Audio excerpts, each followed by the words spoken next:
ప్రపంచంలోని రెండు పవిత్ర భూములు ఇప్పటికీ కాంట్రవర్షియల్ ఇష్యూస్ గా ఉన్నాయి. ఈ రెండు పవిత్ర స్థలాల కారణంగా ఇప్పటికీ వివిధ మతాల ప్రజలు, వివిధ పార్టీల రాజకీయ నాయకులు కొట్టుకుసేస్తున్నారు. ఆ రెండు పవిత్ర భూముల్లో ఒకటి జెరూసలంలో ఉన్న అల్-అక్సా కాంపౌండ్, రెండోది అయోధ్యలో ఉన్న రాములవారి మందిరం. అయోధ్య రామ్ మందిర్ యొక్క ఇష్యూ నిన్న మొన్నటి ఇష్యూ కాదండి, గత 500 ఏళ్ల నుండి నడుస్తోంది. మొఘల్ సామ్రాజ్య రాజు బాబర్ మొదలుపెట్టిన ఇష్యూ ఇది. ఇప్పటికీ అయోధ్య కాంట్రవర్సీ పెరుగుతుందే గానీ తగ్గడం లేదు. రాముడికి ఏది ఈజీగా దొరకలేదు. పవర్ కోసం ఫ్యామిలీ పాలిటిక్స్ లో నలిగిపోయి 14 ఏళ్లు అడవుల్లో వనవాసానికి వెళ్ళాడు. లవ్ లైఫ్ సీతాదేవిని రావణుడు ఎత్తుకుపోతే శ్రీలంకకు వెళ్లి వార్ చేశారు. ఎక్స్టర్నల్ పాలిటిక్స్ నేరేటివ్స్ కారణంగా సీతాదేవిని అనుమానించారు. ఫైనలీ సరియు నది తీరాన జలసమాధి అయ్యారు. ఇన్ని కష్టాల్లో కూడా రాముడు గెలిచాడు, అందరికీ హీరో అయ్యాడు. ఈయన లైఫ్ మొత్తంలో హార్డ్షిప్స్ చూశారు. ఈయన తన సమాధి తర్వాత కూడా కష్టాలు చూశారు. ఈయన పుట్టిన అయోధ్యలో కట్టిన మందిరం కోసం 500 ఏళ్లు పోరాడే పరిస్థితి. మనం ప్రతి చిన్న దానికి నాకు ఏది అంత ఈజీగా రాదు అనుకుంటాం. రాముడి గురించి తెలిస్తే ఈయన ముందు మనం ఎంత అనుకునేలా ఇన్స్పైరింగ్ గా ఉంటుంది ఈయన పర్సనాలిటీ. మోటివేషన్ కావాలి అనుకునే వారికి 1000 volts మోటివేషన్ ఇచ్చే జర్నీ రాముడిది. డైరెక్ట్ గా పాయింట్ కి వెళ్తే దాదాపు 300 ఏళ్లు అయోధ్య మందిరం కోసం ఎన్నో కోర్టు కేసెస్ జరిగాయి. సుప్రీంకోర్టు విచారించిన second largest case Ayodhya Babri మసీద్ కేసు ఇష్యూనే. ఈ అయోధ్య ఇష్యూ నిన్న మొన్నటి ఇష్యూ కాదండి, 500 years నుండి నడుస్తోంది. 1885లో బ్రిటిష్ రాజ్యంలో అయోధ్య టెంపుల్ గురించి ఫస్ట్ కేసు కోర్టులో ఫైల్ అయింది. ఈ ఇష్యూలో మొఘల్ సామ్రాజ్యం, బ్రిటిష్ రాజ్యాలు ఇన్వాల్వ్ అయ్యాయి.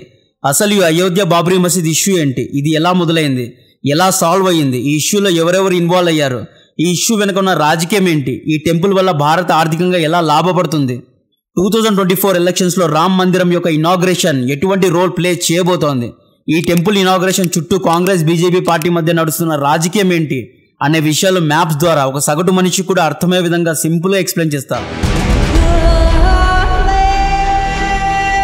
ఉత్తరప్రదేశ్ రాష్ట్రంలోని అయోధ్య అనే నగరంలో రాముడి మందిరం జనవరి 22, 2024లో ప్రతిష్ఠితం అవ్వనుంది. 9th November 2019లో సుప్రీంకోర్టు రాముడి మందిరాన్ని కన్స్ట్రక్ట్ చేయాలని హిస్టారికల్ జడ్జిమెంట్ పాస్ చేసింది. 5th August 2020లో ఫౌండేషన్ స్టోన్ను లే చేశారు. జనవరి 22, 2024లో ఇనాగ్రేషన్ అవ్వబోతోంది. ఈ ఇనాగ్రల్ రోజు మేము రాము అని కొంతమంది కాంగ్రెస్ పార్టీ నాయకులు అలిగి కూర్చున్నారు. బీజేపీ పార్టీ రామ్ మందిర్ ఇనాగ్రేషన్ను పొలిటిసైజ్ చేస్తోంది అని కాంగ్రెస్ పార్టీ నాయకులు ఆరోపిస్తున్నారు. ఈ రాజకీయ నాయకుల రాజకీయాలు పక్కన పెట్టండి.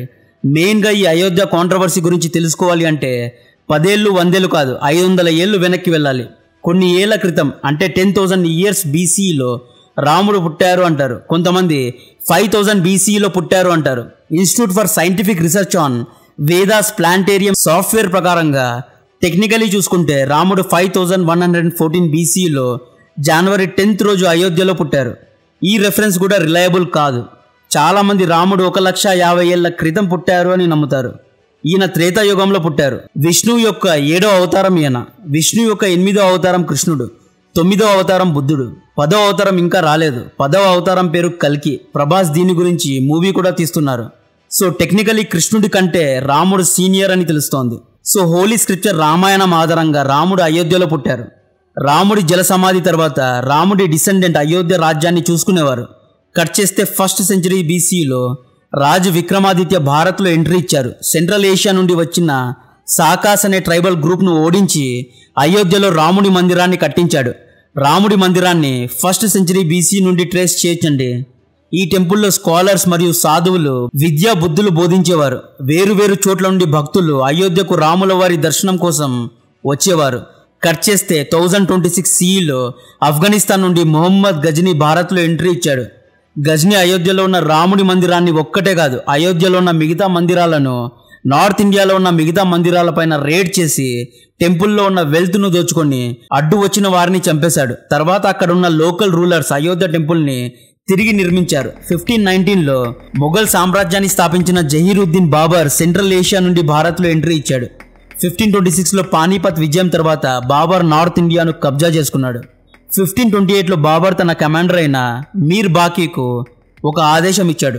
ఏమని ఆదేశించాడు అంటే, వెళ్ళి అయోధ్యలోని టెంపుల్స్ను ధ్వంసం చేసి దోచుకో అని, దానిపైన మసీదులు కట్టు అని ఆదేశించాడు. మీర్ బాకీ తన ఫాలోవర్స్తో వెళ్ళి రాముడి మందిరాన్ని ధ్వంసం చేసి టెంపుల్ పైన బాబ్రీ మసీద్ను కట్టాడు. ఇస్లాంలో లేదా ఇస్లాం యొక్క హోలీ స్క్రిప్చర్స్లో బాబ్రీ మసీద్కు హిస్టారికల్ బ్యాక్గ్రౌండ్ లేదు. ఉదాహరణకు మక్కా ఎందుకు పవిత్రం అంటే ప్రాఫెట్ మొహమ్మద్ పుట్టారు కాబట్టి మక్కా పవిత్రం.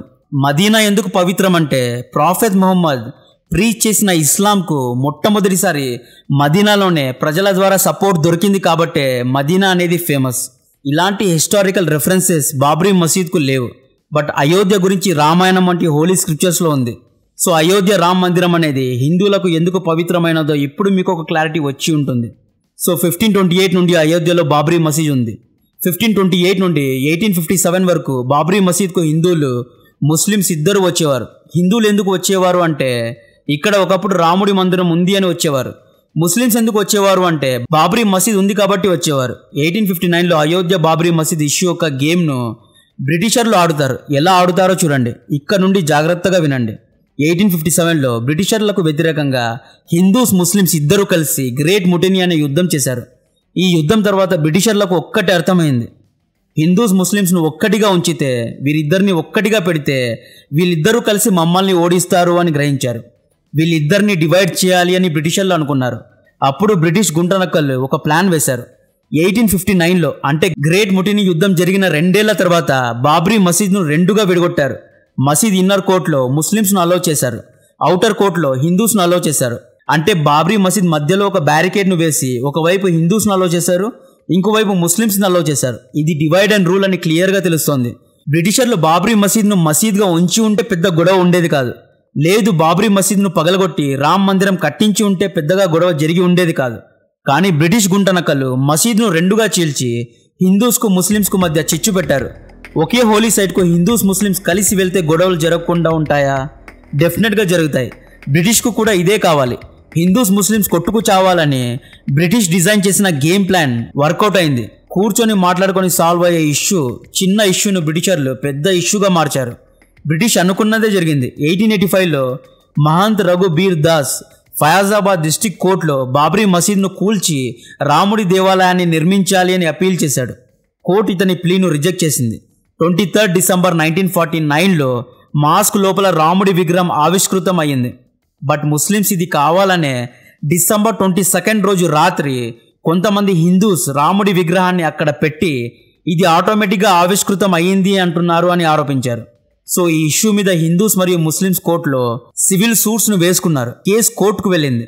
ఇందులో ప్రభుత్వం ఇంటర్వ్యూన్ అయ్యి బాబ్రీ మసీద్ గేట్స్ను క్లోజ్ చేసింది. 16 జనవరి 1950లో గోపాల్ సింగ్ విశారద్ అనే వ్యక్తి రాముడి ఆస్థానంలో వెలిసిన రాముడి విగ్రహాన్ని పూజించే ఫండమెంటల్ రైట్ మాకుంది అని కోర్టులో ఒక సూట్ వేశాడు. 1959లో నిర్మోహి అఖారా సీన్ లో ఎంట్రీ ఇచ్చారు. రామ్ మందిరం కట్టాలి అని ఇంకొక సూట్ వేశారు. 18 డిసెంబర్ 1961లో ఉత్తరప్రదేశ్ సున్నీ వఫ్ బోర్డ్ ఎంట్రీ ఇచ్చారండి.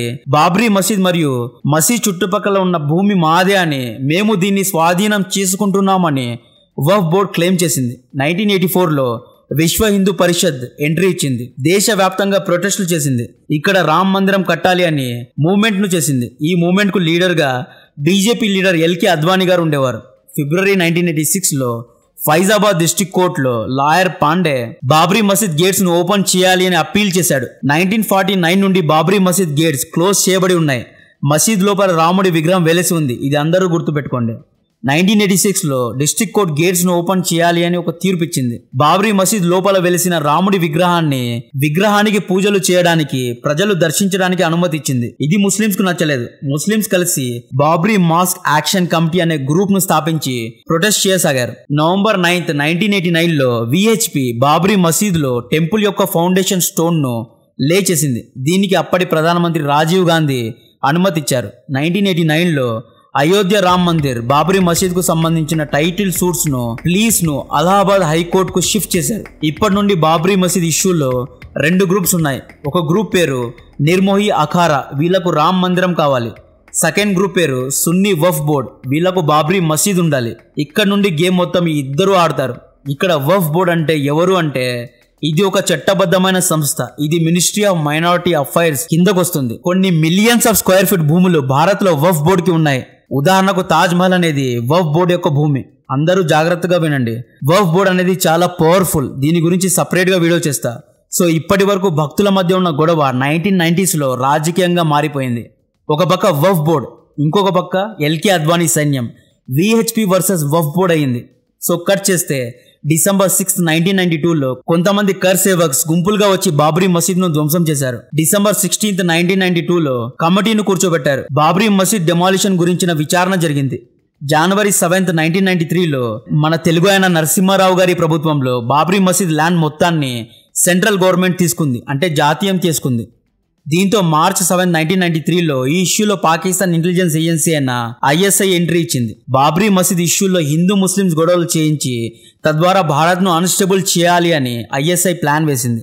ఫుల్ టాస్ బాల్ దొరికినట్లు ISIకు బాబ్రీ మసీద్ డెమాలిషన్ ఇష్యూ దొరికిందండి. ISI స్లీపర్ సెల్స్ను యాక్టివేట్ చేసింది. పాక్ నుండి ఎక్స్ప్లోజివ్స్ను, బాంబ్స్ను ముంబై వరకు ఎవరు చేరవేస్తారా అని చూస్తే దావూద్ ఇబ్రాహిం బ్లూ ఐడ్ బాయ్గా ISIకు కనిపించాడు. దావూద్ అప్పటికే గోల్డ్ను, తెల్ల పౌడర్ను స్మగల్ చేసేవాడు. దావూద్ సముద్రాన్ని శాసించేవాడు. కాబట్టి దావూద్ ద్వారా బాంబ్స్ అండ్ ఎక్స్ప్లోజివ్స్ను పాకిస్తాన్ నుండి ముంబైకు చేరవేశారు. దావూద్ ఆధ్వర్యంలో ముంబైలో సిరీస్ ఆఫ్ బాంబ్ బ్లాస్ట్ జరగడానికి కారణం బాబ్రీ మసీద్ డెమాలిషనే. 1994లో సుప్రీంకోర్టు ఒక తీర్పు ఇచ్చింది. ఈ తీర్పును ఇస్మాయిల్ ఫరూకీ జడ్జిమెంట్ అంటారు.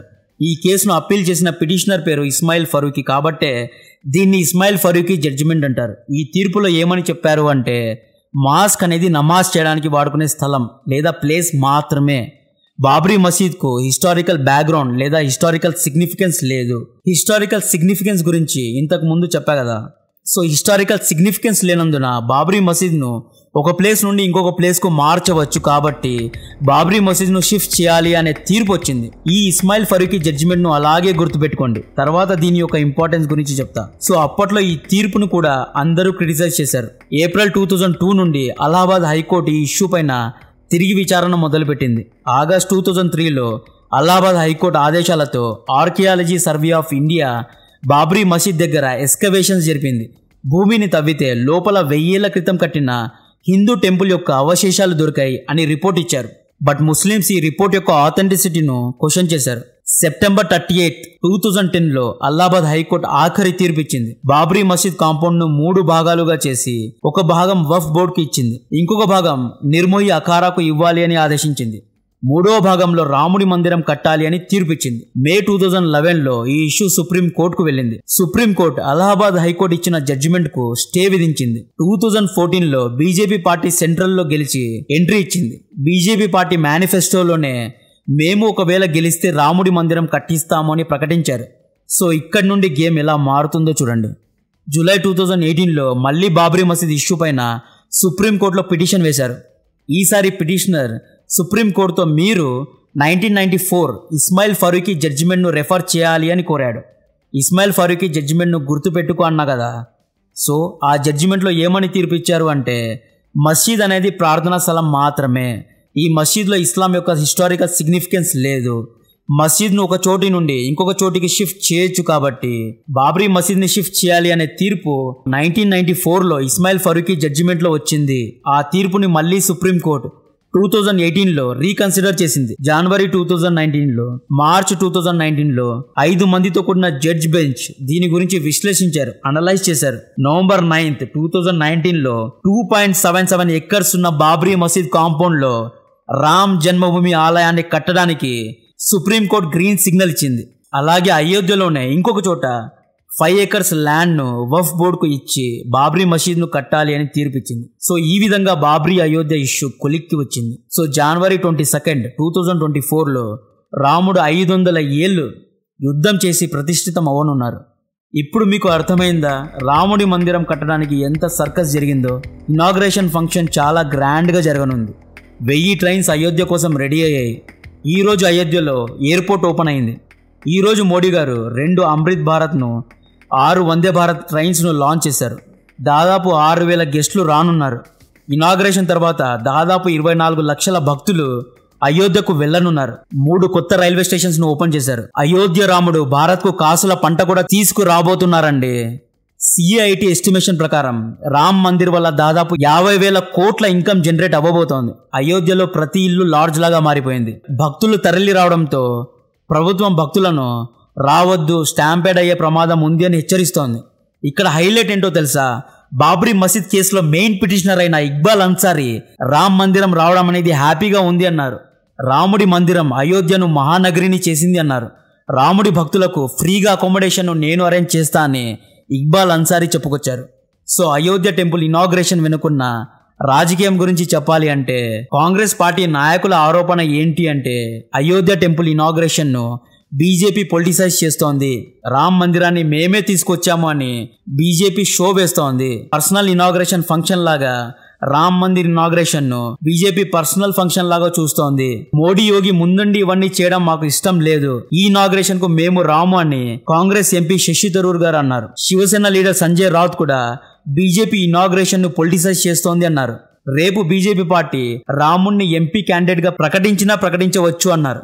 కమ్యూనిస్ట్ పార్టీ ఆఫ్ ఇండియాకు లీడర్ అయిన బృందా కారత్ గారు సేమ్ ఇదే కారణం చూపి నేను ఇనాగ్రేషన్ కు రాను అని ప్రకటించింది. కమ్యూనిస్ట్ పార్టీ ఆఫ్ ఇండియాకు జనరల్ సెక్రటరీ సీతారాం యేచూరి గారు కూడా అయోధ్య ఇనాగ్రేషన్ కు నేను రాను అన్నారు. ఈయన పేరులోనే సీతారాం ఉంది, అందరూ గుర్తుపెట్టుకోవాలి. So BJP party Ram temple inauguration ను పొలిటిసైజ్ చేస్తోందా లేదా అని చెప్పే ముందు అపోజిషన్ పార్టీలు 2019 జనరల్ ఎలక్షన్స్ కు ముందు అయోధ్య టెంపుల్ ఎక్కడ, ఎప్పుడు వస్తుంది, ఎప్పుడు కడతారు, తారీఖ్ దిఖావ్, తారీఖ్ చెప్పండి అని బీజేపీ నాయకులను రెచ్చగొట్టారు. ఎందుకు రెచ్చగొట్టారు? అది రాజకీయమైనప్పుడు ఇది కూడా రాజకీయమే కదా అని బీజేపీ పార్టీ నాయకులు అంటున్నారు. బీజేపీ నాయకులు ఏమంటున్నారు అంటే మా మేనిఫెస్టోలో రామ్ మందిర్ ను ప్రామిస్ చేశాము కాబట్టి దాన్ని మేము ఫుల్ఫిల్ చేశాము, ఇది మా విజయమే అంటున్నారు. రామ్ మందిర్ ఇనాగ్రేషన్ ను బీజేపీ పార్టీ షో చేస్తోందా అంటే రామ్ మందిరం అనేది ప్రతి ఒక్క భారతీయుడు షో చేయాల్సిన ఇనాగ్రేషన్ అండి. కాంగ్రెస్ పార్టీ నాయకులు కూడా ఈ ఇనాగ్రేషన్ లో షో చేయొచ్చు, ఎందుకంటే రాముడు అనేవాడు ఒక పార్టీకి సంబంధించిన వ్యక్తి కాదు, ఈయన అందరికీ సంబంధించిన వ్యక్తి. సనాతన ధర్మాన్ని పాటించే వారందరికీ రాముడు అనేవారు నాయకుడు, రాముడు అనేవారు ఒక లీడర్. ఈ మధ్యలో ఫరూక్ అబ్దుల్లా ఒక మంచి మాట చెప్పారు. చాలా విషయాల్లో ఫరూక్ అబ్దుల్లా ఏదేదో మాట్లాడతారు కానీ ఈసారి కరెక్ట్ గా చెప్పాడు. Lord Ram doesn't belongs to any religion, he belongs to all religions అన్నారు. ఇండైరెక్ట్ గా ఫరూక్ అబ్దుల్లా గారు సనాతన ధర్మం గురించి చెబుతున్నారు. సో ఫరూక్ అబ్దుల్లా గారు చెప్పినట్లు 500 ఏళ్ల తర్వాత రామ్ మందిరం ఆవిష్కృతం అవుతోంది. ఇది సాధించడానికి ఎన్నో కష్టాలు పడ్డాం. ఫైనల్ ఇనాగ్రేషన్ రోజు రాజకీయాలు వద్దు, అందరూ కలిసి ఈవెంట్ ను ఎంజాయ్ చేయాలి. 2024 ఎలక్షన్స్ కోసం అయోధ్య మందిర్ ఇనాగ్రేషన్ ను బీజేపీ అస్త్రం లాగా వాడుతోంది అని ఇండియా అలయన్స్ ఆరోపిస్తున్నారు. ఇండియా అలయన్స్ తెలుసుకోవాల్సిన విషయం ఏంటి అంటే భారతీయ ప్రజలకు ఎవరిని ఎప్పుడు గెలిపియాలో బాగా తెలుసు. At the end of the day ఎవరు డెవలప్మెంట్ చేశారో వాళ్ళే గెలుస్తారు. ఇండియా అలయన్స్ సభ్యులు కూడా అయోధ్య ఇనాగ్రేషన్ లో పాలు పంచుకోవాలి, అందరూ కలిసి ఇనాగ్రేషన్ చేయాలి. ఎడమొహం పెడమొహం చేస్తే పార్లమెంట్ ఓపెనింగ్ లాగా ఇది కూడా నెగిటివ్గా ఇనాగ్రేట్ అవుతుంది. కాంటెంట్ నచ్చితే వీడియోను లైక్ చేయండి, ఛానల్ను సబ్స్క్రైబ్ చేసి అందరికీ షేర్ చేయండి. జై హింద్.